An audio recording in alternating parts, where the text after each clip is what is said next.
Assalamualaikum warahmatullahi wabarakatuh.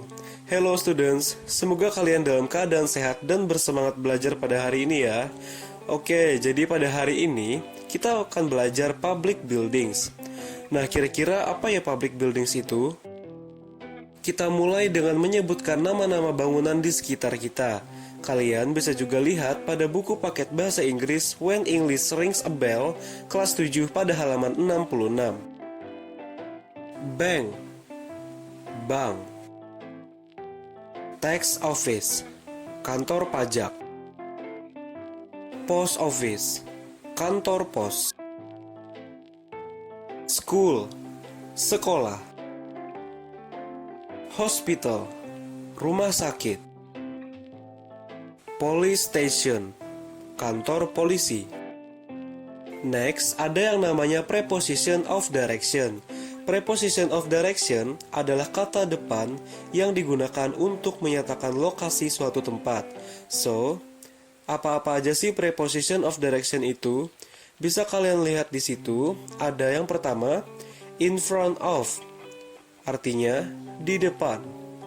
Yang kedua, behind, artinya di belakang. Yang ketiga, between, di antara.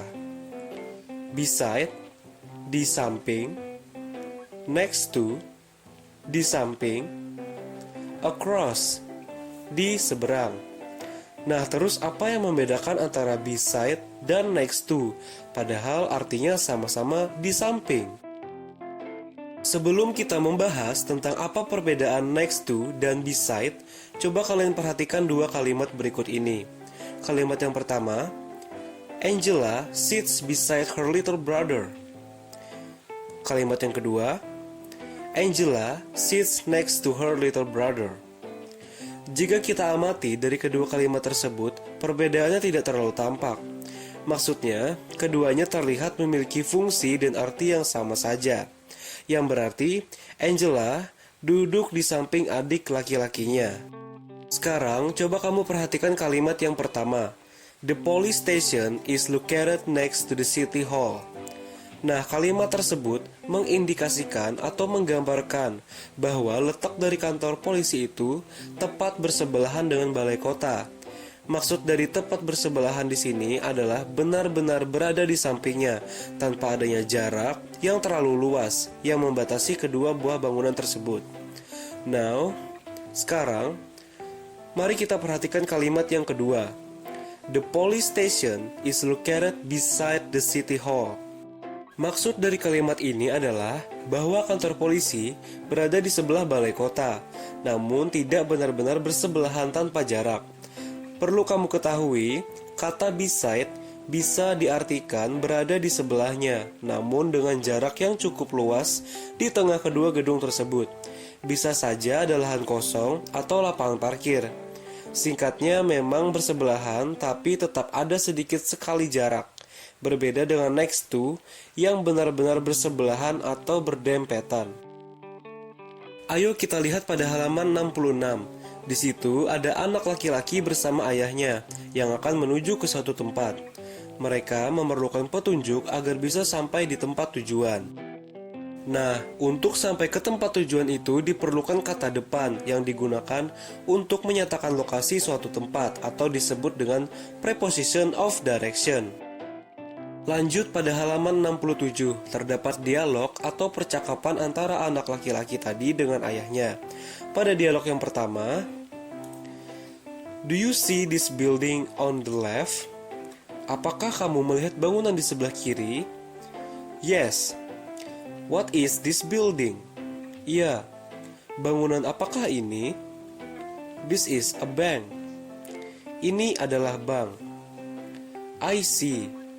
This building on the left is a bank. Aku tahu, bangunan di sebelah kiri adalah bank. Pada dialog ini, yang menunjukkan preposition of direction, yaitu kata on the left, yang berarti di sebelah kiri. Pada dialog yang kedua, what about that building next to the bank? Bagaimana dengan bangunan di samping bank? That is a post office. Itu adalah kantor pos. I see. That building next to the bank is a post office. Aku tahu, bangunan di samping bank adalah kantor pos. Right.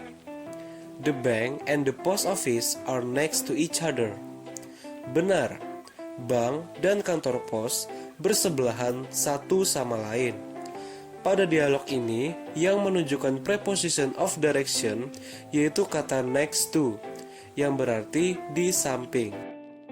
Lanjut ke dialog yang ketiga. And, do you know that building on the right across from the bank and the post office? Dan tahukah kamu bangunan di sebelah kanan berseberangan dari bank dan kantor pos? That building is a tax office. Bangunan itu adalah kantor pajak. I know that building on the right is a tax office. Aku tahu bangunan di sebelah kanan adalah kantor pajak. Remember, the tax office is across from the bank and the post office. Ingat, kantor pajak berseberangan dari bank dan kantor pos. Pada dialog ketiga ini, yang menunjukkan preposition of direction yaitu kata across from, yang berarti berseberangan dari, dan on the right, yang berarti di sebelah kanan. Next, dialog keempat. And what about that building in front of us? Dan bagaimana dengan bangunan di depan kita? That is a hospital. Itu adalah rumah sakit. Oh ya, that building is a hospital?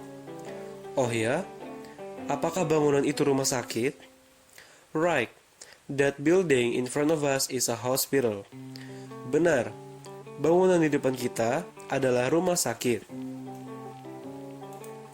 Preposition of direction pada dialog ini yaitu in front of, artinya di depan. Dialog berikutnya, and that building next to the tax office, dan bangunan yang di samping kantor pajak. There is a school. Itu adalah sekolah. I see. So, the school is next to the tax office. Aku tahu. Jadi, sekolah di samping kantor pajak. Yes, it is to the right of the tax office. Ya, itu di sebelah kanan kantor pajak. Preposition of direction pada dialog ini yaitu next to, di samping, dan to the right of, di sebelah kanan. Last, dialog yang terakhir. And what about that building across from the school on the corner? Dan bagaimana dengan bangunan di seberang sekolah yang di pojok? That building is a police station. Bangunan itu adalah kantor polisi. I see. So, the police station is across from the school. Aku tahu, jadi kantor polisi berseberangan dengan sekolah. Right, it is on the corner, across from the hospital too. Benar, itu di pojok, berseberangan dengan rumah sakit juga. Preposition of direction pada dialog ini yaitu across, yang berarti berseberangan, dan corner, yang berarti di pojok. Baik, sekian dulu materi pada pertemuan kita hari ini. Semoga anak-anak Bapak sekalian bisa memahami apa yang Bapak sampaikan tadi ya. Thank you. Assalamualaikum warahmatullahi wabarakatuh.